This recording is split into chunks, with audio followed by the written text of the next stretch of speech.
Severe water shortages are now a big problem in many parts of the country. Householders are once again being urged not to leave their taps on overnight. The water supply for so many areas is now dangerously low. This is the leak slip treatment plant, one of the facilities in the system feeding the greater Dublin area, parts of Wicklow and Kildare. Technicians have been closely monitoring water levels in all the reservoirs. The reading for Ballycoolan shows just how critical the situation has become. And the unprecedented strain on this system, well beyond anything ever experienced on the hottest summer day, has meant local authorities having to reduce the amount of water released into the network for domestic and business use. The demands yesterday in the system, the Dublin system as a whole, was 628 megalitres per day. That's million litres per day. And that's far in excess of anything we've ever experienced. We've never experienced anything even over 600 million litres a day. The previous peak we had last year was 574 million litres per day, and that only lasted for one day. Normally we would supply about 540 million litres per day. A lot has been lost in leaks, but much of it has gone down drains, people leaving taps running to prevent pipes freezing over. We now have a very different situation. The thaw has set in, and in Dublin, which is really the critical area, there is no need at all to engage in this sort of behaviour.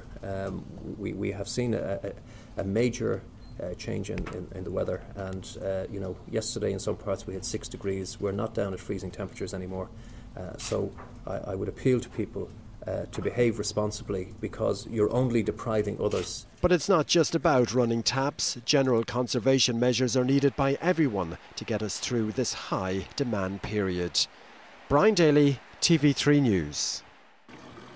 This is the daily routine for Mary Kerwin, who has been without any running water for the past 6 days. We're still no water. I suppose we'll be another week or so before we get back water. Mary is a full-time carer for her husband Noel, who has suffered 2 brain hemorrhages and 3 minor strokes in the past 2 years.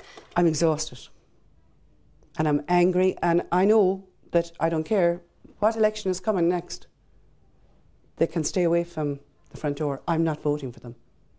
I contacted our local councillor on Friday night. He couldn't do anything. And he just says, well, Ennis doesn't have a plan. We didn't have it for the floods, we don't have it for the frost. The situation for Mary has not changed in the past week, and she spends most of her days filling containers with water from her neighbour's outdoor tap.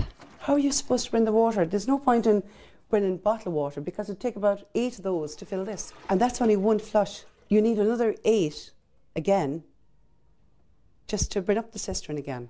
Thousands of homes, not just here in Clare but right throughout the country, are in a similar situation.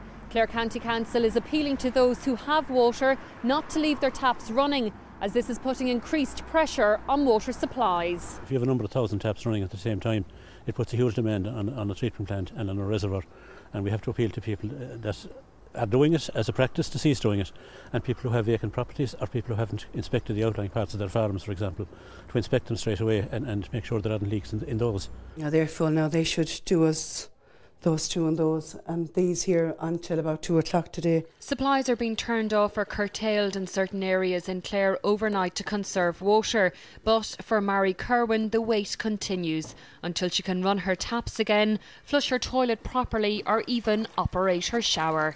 Aisling na Custala, TV3 News.